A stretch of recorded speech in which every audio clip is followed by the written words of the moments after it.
Maria, where are you? The voice boomed from the study, sharp and impatient. She quickened her pace, her heart already racing. Mr. Richard Blackstone didn't like to wait. The 60-year-old tech mogul had made his fortune in software development, and patience wasn't part of his vocabulary. Maria knocked gently on the heavy oak door. "You called for me, Mr. Blackstone? Get in here now." She pushed open the door to find him behind his massive mahogany desk, surrounded by stacks of documents and 3 open laptops. His silver hair was perfectly styled despite the early hour, and his expensive suit didn't have a wrinkle in sight. Everything about him screamed money and power. Standing beside him was his son Marcus, a 25-year-old who'd inherited his father's arrogance but none of his work ethic. He was scrolling through his phone, probably planning his next expensive vacation.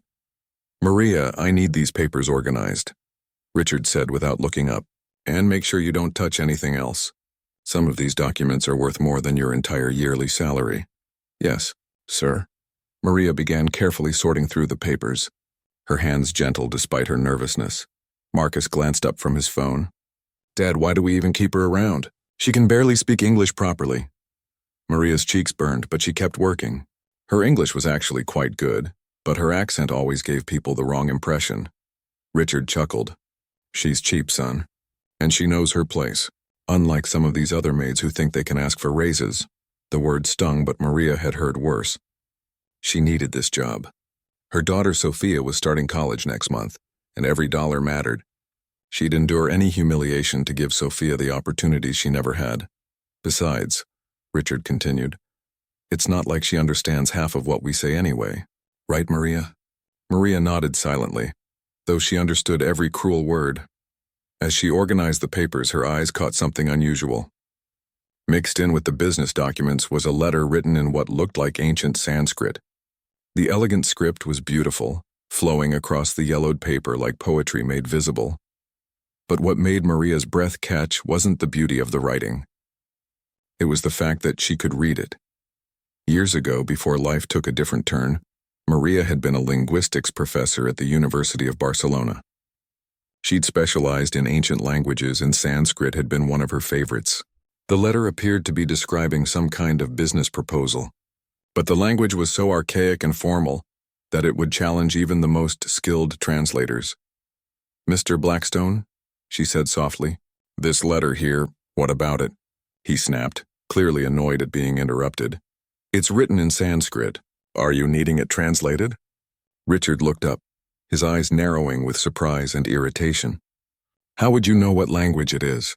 It could be gibberish for all you know." Marcus laughed. "Maybe she thinks it's Spanish or something." Maria felt her face flush again.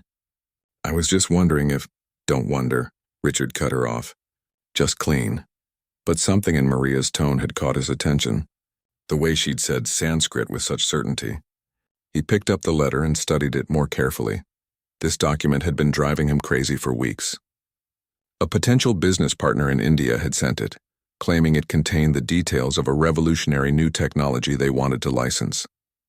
But finding a translator for ancient Sanskrit had proved nearly impossible. The few experts he'd contacted wanted astronomical fees and months to complete the work. "You know what this is?" he asked, holding up the letter. Maria hesitated. She could see the trap forming, but something inside her couldn't help but respond to the beautiful language on the page. "It's Sanskrit," she said quietly. "Very old style, maybe from old business traditions in India." Richard exchanged a glance with Marcus. If this maid could actually read this document, it would save him a fortune in translator fees, but the idea seemed ridiculous. "All right," he said, a cruel smile spreading across his face. "Let's have some fun. Maria, if you're so smart, translate this letter for me." "Sir, Come on," Marcus joined in, grinning. "If you can really read it, prove it. Dad's been looking for someone to translate that thing for weeks." Richard leaned back in his leather chair, enjoying the game. "Tell you what, Maria.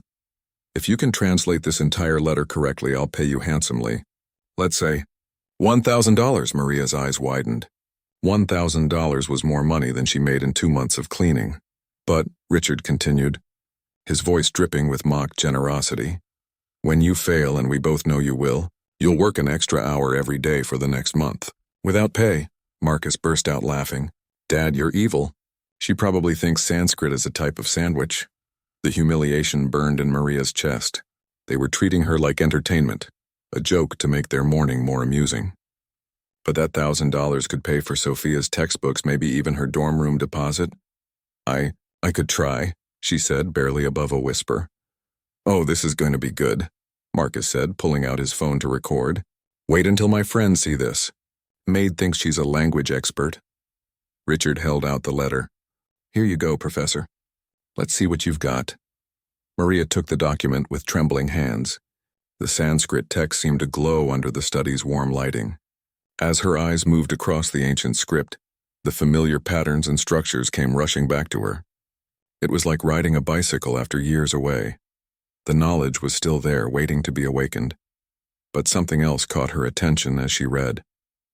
This wasn't just any business proposal. The letter was describing a technological breakthrough in quantum computing, written in the traditional formal style of ancient Indian scholars. The author was offering exclusive licensing rights to a revolutionary new algorithm that could change the computing industry forever. And the price they were asking? $50 million. Maria's heart started racing for a different reason now. If this letter was legitimate, if the technology described was real, Richard was sitting on the deal of a lifetime. But he had no idea what he was holding. Well?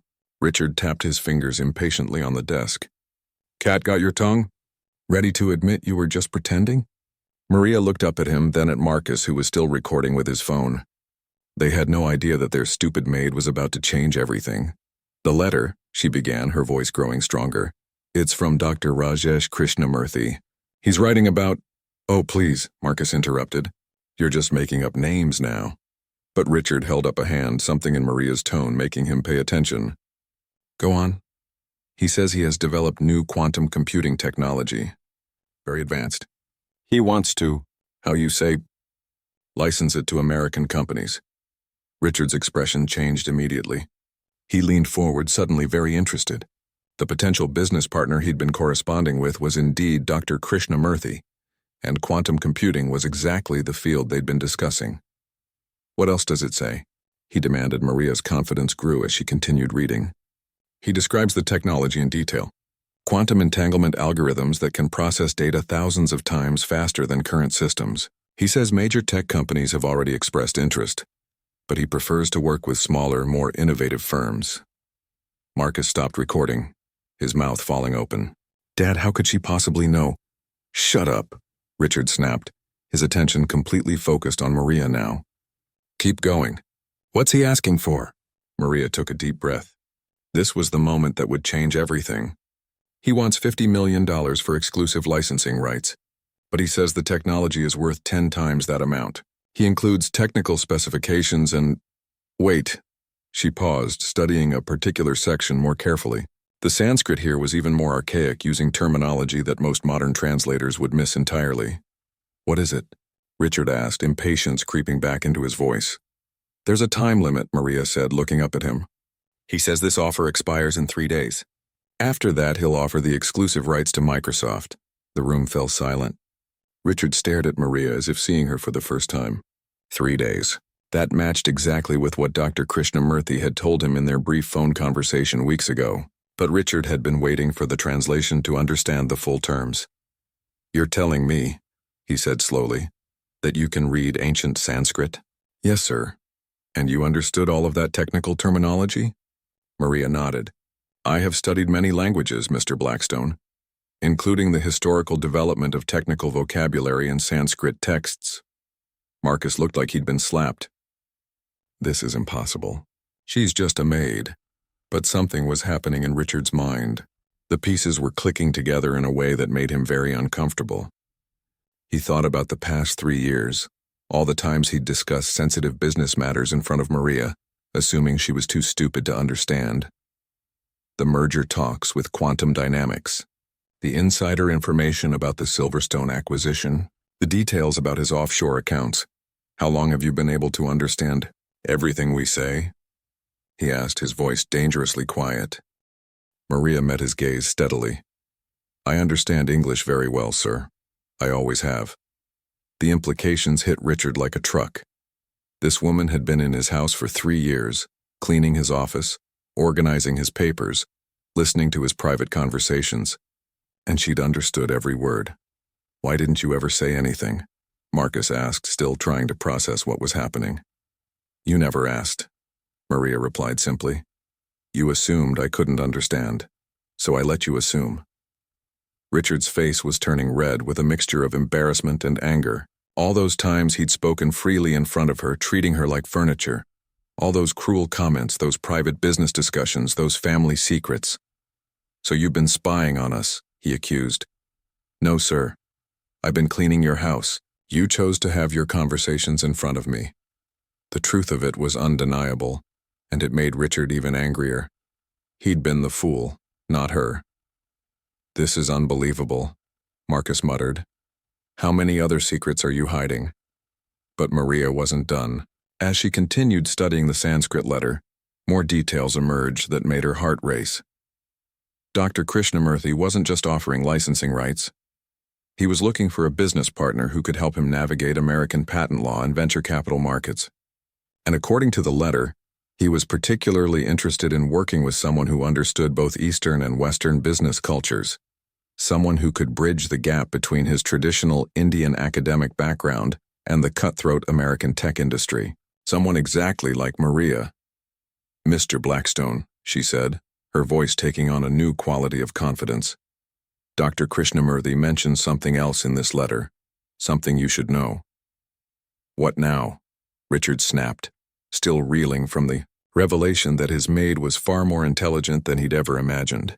"He says he wants to meet his potential partner in person before finalizing any agreement. He's flying to Los Angeles next week." Richard's anger immediately shifted to panic. A meeting? He'd been putting off Dr. Krishnamurthy for weeks, claiming he needed time to review the proposal. In reality, he'd been desperately searching for someone to translate the Sanskrit documents. "Does it say where he's staying?" Richard asked urgently. Maria continued reading, her confidence growing with every word.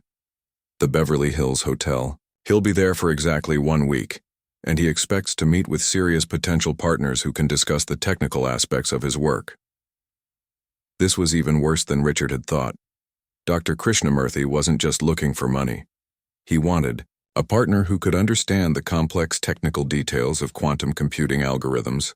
Richard's software company was successful, but quantum computing was far beyond his expertise. "There's more," Maria continued, and now there was something almost playful in her voice. "He says he's received preliminary interest from several major companies, but he's specifically looking for someone who shares his philosophical approach to technology." "What does that mean?" Marcus asked. Maria smiled for the first time since entering the room. "He wants to work with someone who believes technology should serve humanity, not just generate profits. Someone who understands that true innovation comes from respecting knowledge in all its forms." The words hit Richard like a physical blow. His entire business philosophy was built on maximizing profits and crushing competition. The idea of technology serving humanity was completely foreign to him. But $50 million in licensing rights? That was a language he understood perfectly. "Fine," he said, trying to regain control of the situation. "You've proven you can read Sanskrit. Now finish translating the entire document. I need to know every detail before I meet with this Dr. Krishnamurthy." Maria nodded and returned to the letter, but inside her mind was racing. She'd spent 3 years listening to Richard's business practices, watching how he treated employees, seeing how he made decisions. The man cared nothing for innovation or humanity. He only cared about money. Dr. Krishnamurthy's quantum computing technology deserved better than that. As she continued reading, more details emerged that painted a picture of a brilliant scientist who'd spent decades developing revolutionary technology. The mathematical formulas described in the letter were elegant in their complexity, representing years of theoretical work finally made practical. But there was something else. Hidden in the formal Sanskrit prose was a subtle test. Dr. Krishnamurthy had embedded complex philosophical questions about the nature of knowledge and wisdom. Any translator working with the document would need to not just understand the language but grasp the deeper meaning behind the words. It was clear that Dr. Krishnamurthy wasn't just looking for a business partner. He was looking for someone worthy of his life's work. Maria glanced up at Richard, who was pacing behind his desk like a caged animal. His face was flushed with excitement and greed as he contemplated the potential profits. This was exactly the kind of person Dr. Krishnamurthy was trying to avoid. "Well?" Richard demanded. "What else does it say?" "There are technical specifications," Maria replied carefully. "Very detailed descriptions of the quantum algorithms. And questions." "Questions about what?" "About the potential partner's philosophy. Dr. Krishnamurthy wants to know how they view the relationship between ancient wisdom and modern technology." Richard waved dismissively. "Just business talk. What matters are the technical details and the money. Can you translate all of that?" "Yes, sir." "Good, I want a complete translation by tomorrow morning. This could be the biggest deal of my career."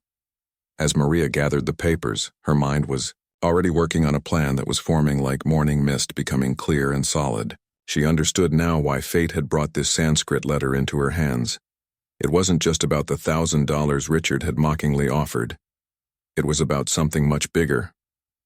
"One more thing, Mr. Blackstone," she said, pausing at the door. "Dr. Krishnamurthy mentions that he's particularly interested in meeting with people who have advanced degrees in linguistics or computer science.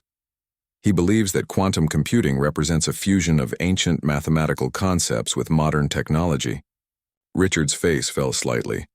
His background was in business and marketing, not the deep technical fields Dr. Krishnamurthy apparently valued. "Well," he said, trying to sound confident, "I'll hire consultants if I need to." Maria nodded and left the room, but she could feel the weight of possibility settling on her shoulders like a familiar coat. She had advanced degrees in both linguistics and computer science.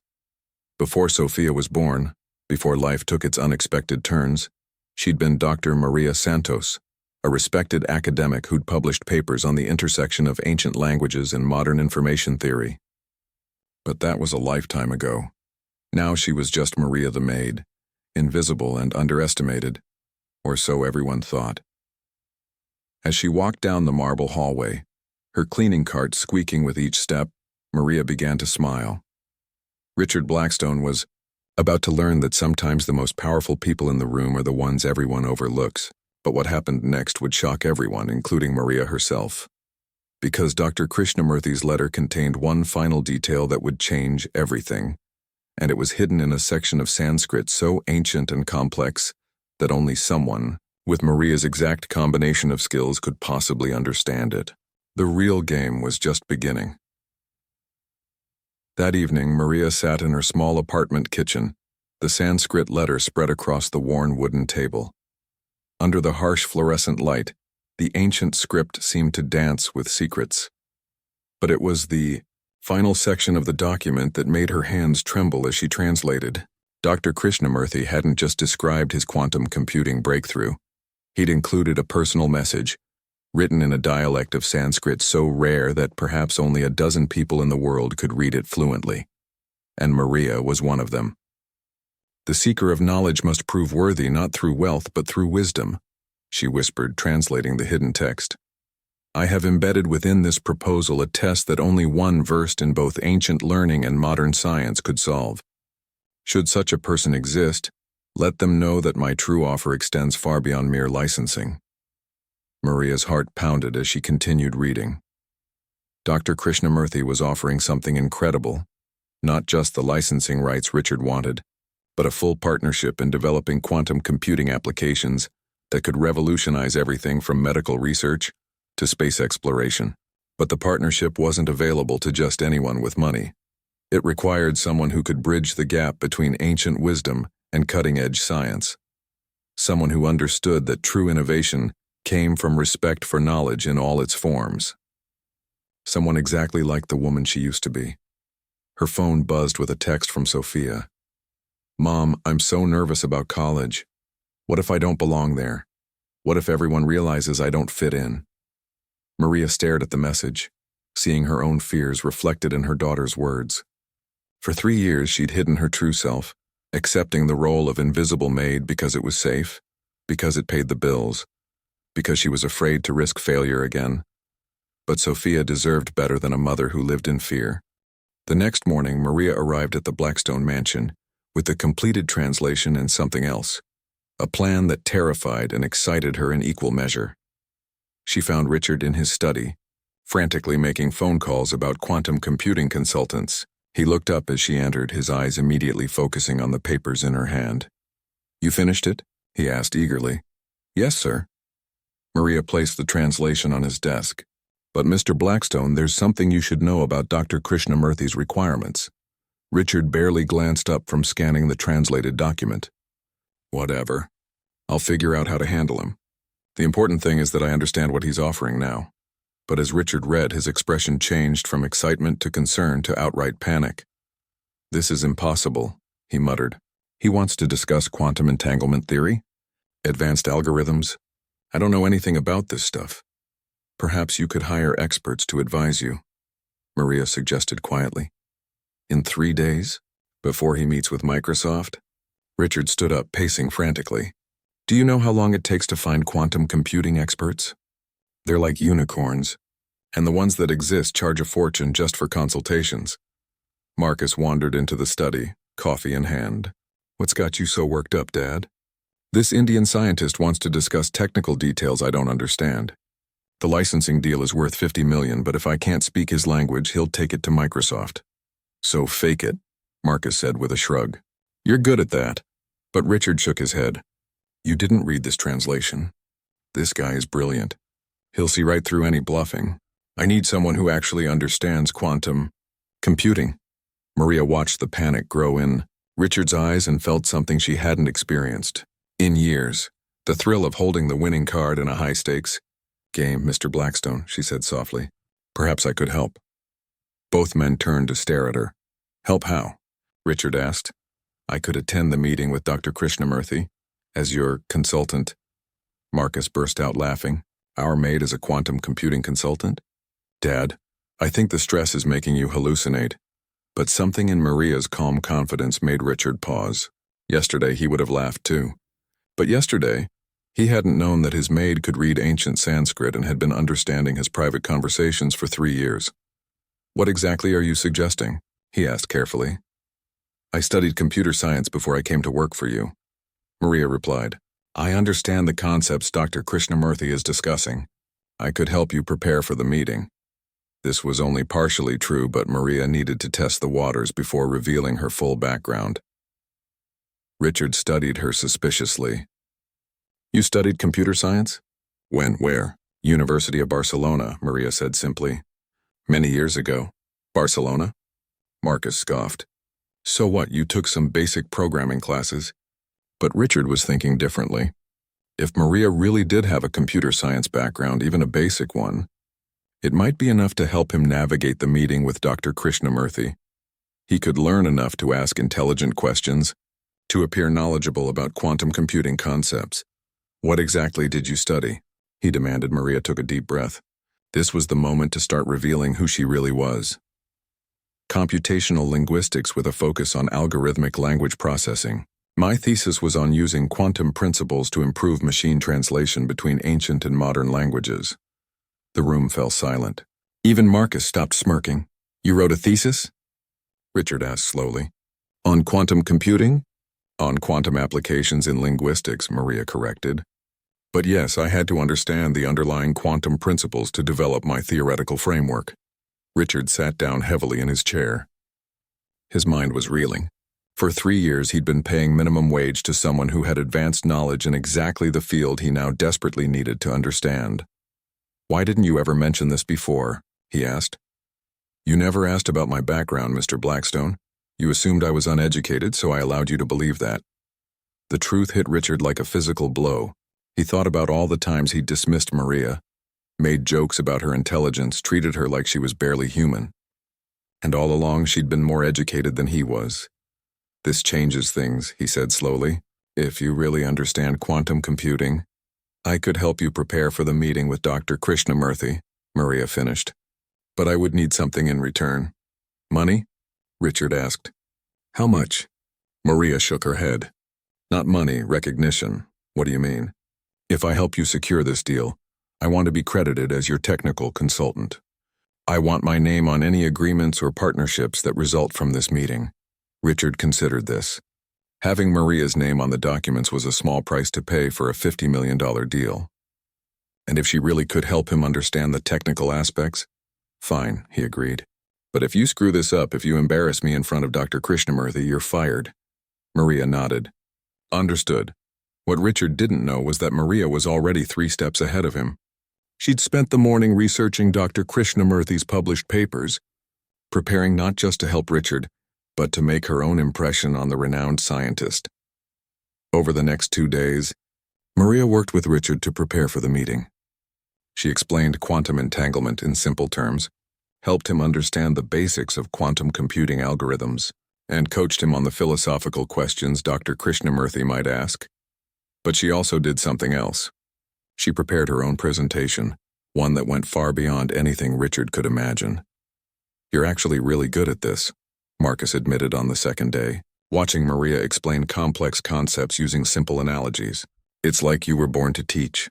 Maria smiled sadly.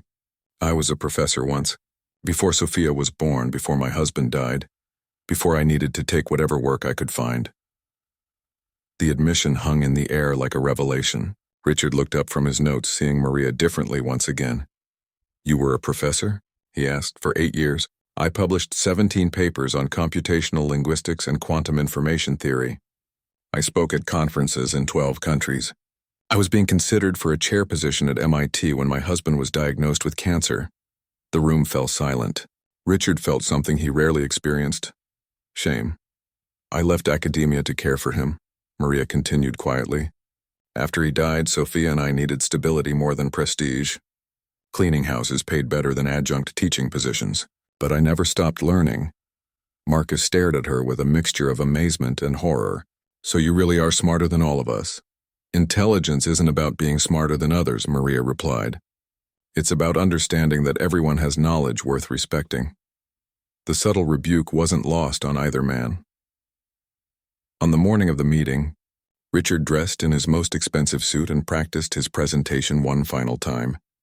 Maria had helped him understand enough about quantum computing to ask intelligent questions and engage meaningfully with Dr. Krishnamurthy's technical explanations, but as they prepared to leave for the Beverly Hills Hotel, Maria made a request that surprised him. Mr. Blackstone, I'd like to bring my own materials to the meeting. What materials? Some research I've been working on. Ideas that might complement Dr. Krishnamurthy's technology. Richard frowned. This meeting is about his technology, not yours. Don't try to steal the spotlight. I understand, Maria said, but she packed her briefcase anyway, filled with documents that would soon change everything. The Beverly Hills Hotel was exactly as opulent as expected. Dr. Rajesh Krishnamurthy was waiting in the executive conference room, a distinguished man in his 60s with kind eyes and an air of quiet brilliance. Mr. Blackstone, he said, rising to greet them. And this is? My technical consultant, Richard said quickly. Maria Santos. Dr. Krishnamurthy's eyes lit up with interest as he shook Maria's hand. Mrs. Santos, Richard mentioned you would be joining us. What is your background in quantum computing? Before Richard could answer, Maria spoke. Computational linguistics with quantum applications, Dr. Krishnamurthy. I'm familiar with your work on quantum entanglement in information processing. Dr. Krishnamurthy's eyebrows rose. You know my academic papers? I particularly enjoyed your 2019 paper on quantum superposition in language translation algorithms. The mathematical framework was elegant. Richard watched in amazement as Dr. Krishnamurthy's face broke into a delighted smile. Someone who actually reads academic papers rather than just business summaries, the scientist said. How refreshing. Please, let's sit. I'm suddenly much more optimistic about this meeting. As they settled around the conference table, Richard began his prepared presentation about his company's capabilities and vision for quantum computing applications. He did well, asking the intelligent questions Maria had taught him and demonstrating a solid basic understanding of the technology. But Dr. Krishnamurthy's attention kept drifting to Maria, who listened with the focused intensity of someone who truly understood the subject matter.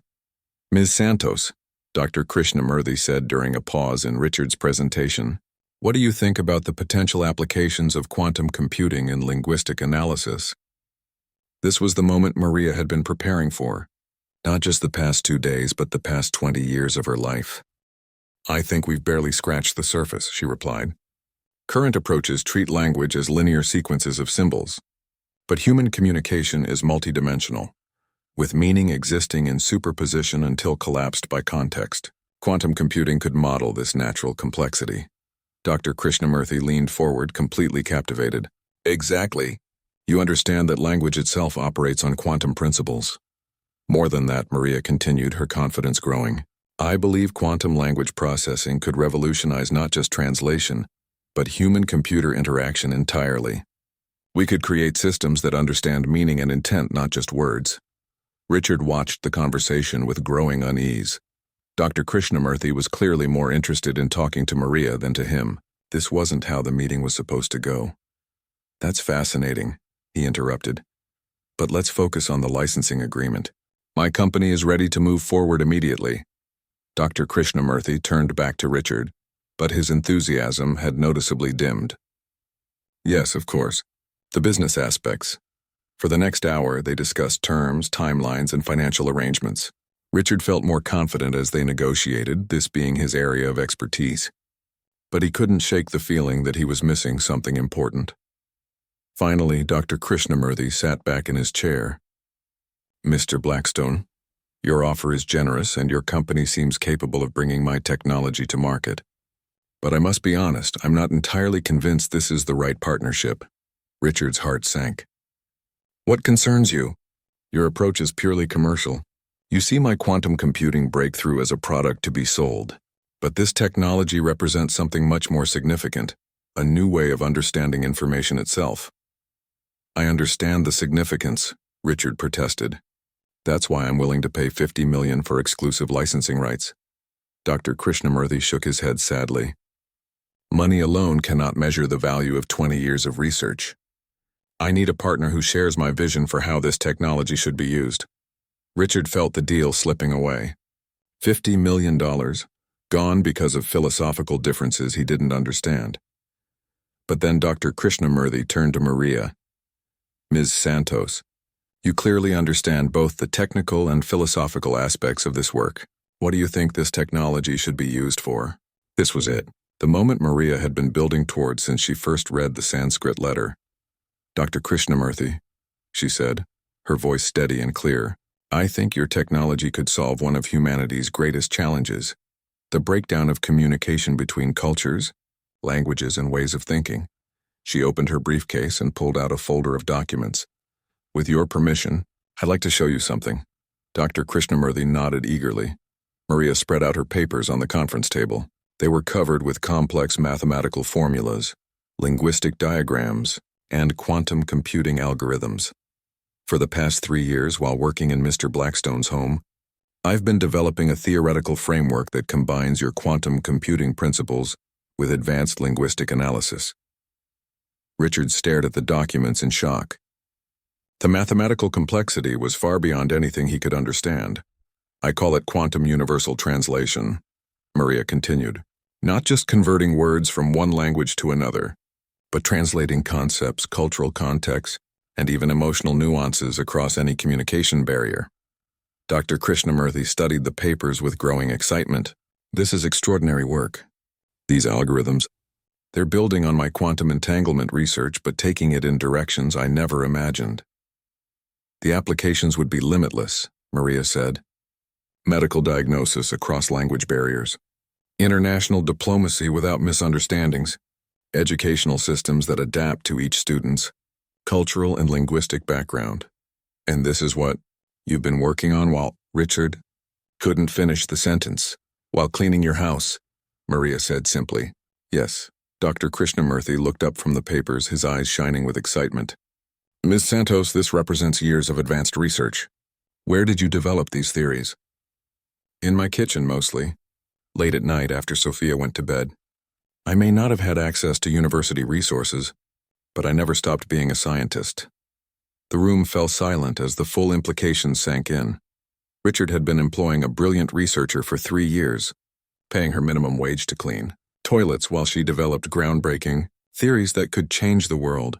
But what Dr. Krishnamurthy said next would shock everyone, even More, Miss Santos, he said slowly. I believe you may have just solved the final piece of a puzzle I've been working on for decades. But there's something you should know about why I'm really here in Los Angeles. Dr. Krishnamurthy reached into his briefcase and pulled out a thick folder. 3 months ago, I received something extraordinary in my email. A research proposal so brilliant, so innovative that I couldn't believe it was real. Maria's heart stopped. She knew exactly what was in that folder. The proposal was for a joint research project, combining quantum computing with universal language translation. The mathematical framework was flawless. The theoretical foundation was groundbreaking, and the potential applications were limitless. Richard looked confused. I don't understand. What does this have to do with our licensing deal? Dr. Krishnamurthy smiled. Mr. Blackstone, I didn't come to Los Angeles primarily to meet with you. I came to find the person who sent me this proposal. Someone calling themselves Dr. M. Santos. The conference room fell silent. Maria felt like the world was spinning around her. You see, Dr. Krishnamurthy continued, I've been searching for Dr. Santos for months. The email address bounced back. There was no institutional affiliation listed, and I could find no academic records. It was as if this brilliant researcher existed only as a ghost in cyberspace. Maria's hands were trembling. 3 months ago, in a moment of desperate hope, she had sent her quantum universal translation research to every major quantum computing researcher she could find. She'd used her old academic credentials and an anonymous email account. Never expecting anyone to respond, she certainly never expected someone to fly across the world to find her. When your assistant contacted me about a business meeting, Dr. Krishnamurthy continued, I agreed mainly because I hoped your company might have connections to help me locate Dr. Santos. I had no idea that Dr. Santos would be sitting at this very table. Richard's face had gone pale. You're telling me that the person you really want to work with is my maid? Your maid? Dr. Krishnamurthy looked shocked. Mr. Blackstone, the woman sitting next to you is one of the most brilliant theoretical researchers I've ever encountered. Her work represents a revolutionary breakthrough in quantum information science. Maria found her voice. Dr. Krishnamurthy, I sent that proposal months ago. I never heard back. I thought no one was interested. Not interested. Dr. Krishnamurthy laughed. My dear woman, your proposal has been the focus of my entire research team for 3 months. We've been trying to verify your calculations, understand your theoretical framework, and figure out how to implement your ideas. He pulled out more documents, covered in equations and diagrams. Your concept of using quantum superposition to maintain multiple translation possibilities until context collapses them into meaning. It's genius. My team has run preliminary tests, and the early results are extraordinary. Richard felt like he was watching his world collapse. But what about our licensing deal? The $50 million? Dr. Krishnamurthy turned to him with barely concealed disdain. Mr. Blackstone, you've been employing the world's leading expert in quantum linguistic applications as domestic help, while she developed theories that could win Nobel Prizes. The words hit Richard like physical blows. He thought about the past 3 years, all the times he'd belittled Maria, treated her like she was worthless, made jokes about her intelligence. This is impossible, Marcus stammered. She cleans toilets. She pushes a mop around. She can't be some genius scientist. Dr. Krishnamurthy's expression hardened. Young man, intelligence isn't determined by the work someone is forced to do to survive. It's determined by the quality of their thinking and the depth of their understanding. Maria stood up slowly, feeling like she was emerging from a 3-year dream. Dr. Krishnamurthy, what exactly are you proposing? A full partnership, he replied immediately. Not licensing my technology to some company, but combining your theoretical framework with my quantum computing advances. Together, we could create something that would revolutionize human communication forever. But I don't have a laboratory, or funding, or institutional support. Dr. Krishnamurthy waved dismissively. I have 3 research facilities, unlimited funding from the Indian government, and partnerships with universities worldwide. What I've been missing is the theoretical breakthrough you've already achieved. He turned to Richard. Mr. Blackstone, I'm sorry, but I'm no longer interested in your licensing proposal. The person I actually want to work with has been right under your nose this entire time. Richard felt panic rising in his chest. Wait. Maria works for me. If you want to partner with her, it has to be through my company. Maria laughed, a sound filled with 3 years of suppressed anger and frustration. Mr. Blackstone, I don't work for you anymore. What do you mean? I mean I quit. Maria turned to face him directly. For 3 years, you've treated me like I was invisible, worthless, stupid. You made jokes about my intelligence, dismissed my humanity, and paid me poverty wages while sitting on opportunities that could have changed everything. Her voice grew stronger with every word. You had no idea that while I was cleaning your toilets, I was also developing theories that could transform how humans communicate with each other. You were so blinded by your own arrogance that you couldn't see the value of the person right in front of you. Richard's face was turning red with embarrassment and anger. You can't just quit. We had an agreement. You helped me prepare for this meeting. And you got your meeting, Maria replied calmly. But Dr. Krishnamurthy isn't interested in working with you. He wants to work with me. Marcus looked like he was about to cry. Dad, we need to do something. This deal could have made us rich. But Dr. Krishnamurthy shook his head. Money cannot buy innovation, young man. It cannot purchase wisdom or respect. Your father had access to one of the world's most brilliant minds for 3 years, and he wasted it because he was too arrogant to look beyond his own assumptions. He turned back to Maria. Dr. Santos, I have a proposal. Come to Mumbai with me. We'll establish a joint research institute. You'll have unlimited resources, a team of the world's best quantum computing experts, and the chance to see your theories become reality. Maria felt tears forming in her eyes. After 3 years of invisibility, someone was finally seeing her for who she really was. What about the timeline? She asked. Don't you need to make a decision quickly? Dr. Krishnamurthy smiled. The timeline was artificial. I created urgency to pressure potential business partners into quick decisions. But when you're offering someone the chance to change the world, you don't need artificial deadlines. Richard made one last desperate attempt. Maria, think about this rationally. You have a stable job, steady income. Why risk everything on some research project that might not work out? Maria looked at him with something approaching pity. Mr. Blackstone, for 3 years you've been paying me to clean your house while I developed theories that could win Nobel Prizes. The only risk is staying here and continuing to let you waste my potential. She turned to Dr. Krishnamurthy. When do we start? Immediately. I've already arranged for research visas, laboratory space, and a full research team. Your daughter Sophia is starting college soon, correct? We have partnerships with several American universities that offer full scholarships for family members of research staff. Maria's eyes widened. You researched my family? Of course. When you're investing in a brilliant researcher, you make sure they have the support they need to focus on their work. It was everything Maria had dreamed of but never dared hope for. A chance to return to serious research, unlimited resources, and Sophia's education secured. There's just one thing, she said, looking back at Richard. I want my final paycheck, all of it, including overtime for the extra hours I worked preparing for this meeting. Richard's face twisted with rage. You're stealing my business opportunity and you want me to pay you for it? I'm taking an opportunity you never deserved and couldn't recognize, Maria replied calmly. And yes, you still owe me for the work I did. Dr. Krishnamurthy reached into his briefcase and pulled out a checkbook. Allow me, Dr. Santos, what does Mr. Blackstone owe you? Before Maria could answer, he continued. Actually, let me calculate fair compensation for 3 years of a brilliant researcher's time. He wrote quickly and tore off a check. This should cover the difference between what you were paid and what you were actually worth. Maria looked at the check and gasped. It was for $200,000. Dr. Krishnamurthy, this is too much. Nonsense.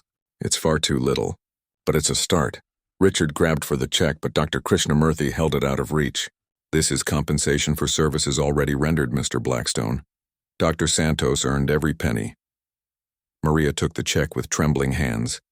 In one moment, her financial struggles were over. Sophia's education was secure. Her future was bright. But the transformation wasn't complete yet. Dr. Krishnamurthy stood and began packing his papers. Dr. Santos, I have one final surprise for you. Your quantum universal translation theory? We've already built a working prototype. That's impossible. The quantum processors alone would require 3 months of round-the-clock work by my best team, Dr. Krishnamurthy finished. They were so excited by your theoretical framework that they couldn't sleep until they'd tested it. He pulled out a small device, about the size of a smartphone. This is the QUT-1.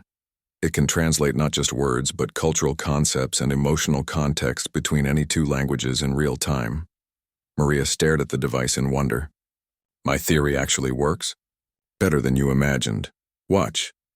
Dr. Krishnamurthy spoke into the device in Hindi, using complex cultural references and emotional nuances. The device immediately provided an English translation that captured not just the words, but the full meaning and cultural context. The applications are limitless, he explained. Medical diagnosis across language barriers. International negotiations without misunderstandings. Educational systems that adapt to each student's cultural background. Maria felt like she was dreaming. Her theoretical work had become reality, but Richard wasn't finished fighting. This is theft, he declared. Maria developed those theories while working for me. That makes them my intellectual property. Dr. Krishnamurthy turned to him with ice-cold eyes.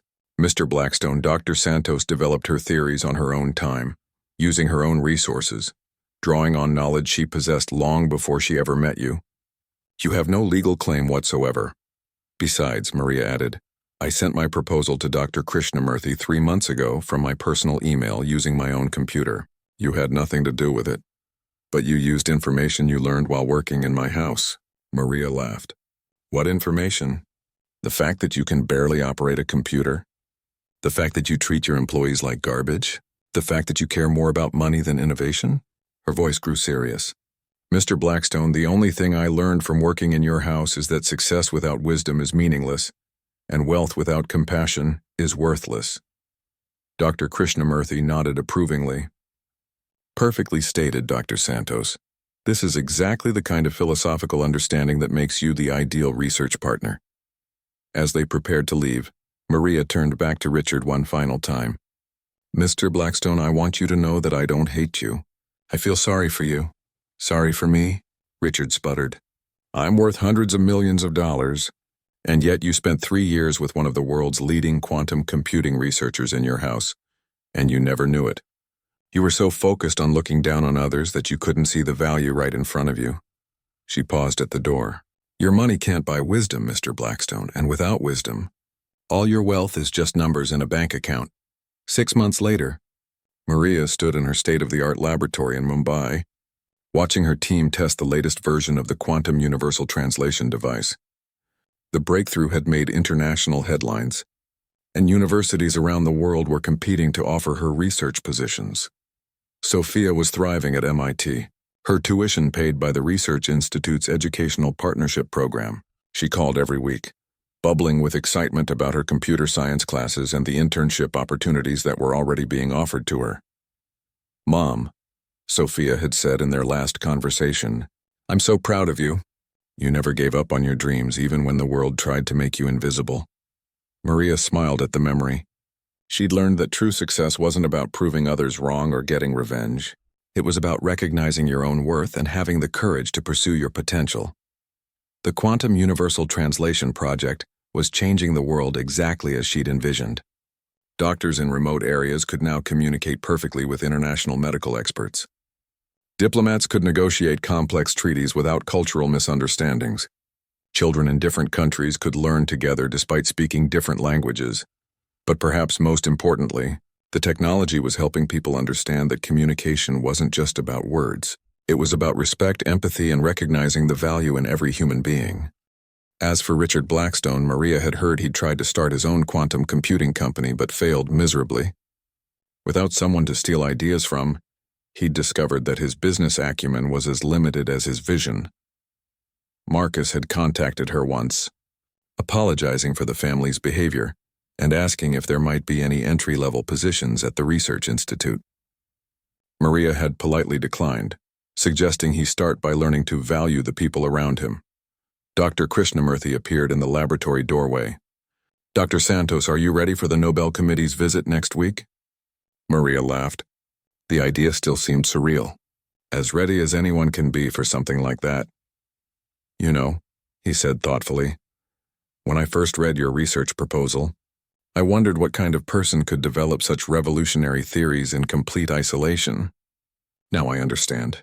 It takes someone who has learned that true innovation comes from humility, respect for knowledge in all its forms, And the courage to keep learning even when the world tells you that you don't matter. Maria nodded. My years as a maid taught me something valuable. When people treat you like you're invisible, you see the world very clearly. You understand that everyone has hidden depths. Everyone has value and everyone deserves respect. That evening, Maria called Sophia to share the news about the Nobel Committee's visit. Her daughter's excitement was infectious, but Sophia's next words meant more to Maria than any prize ever could.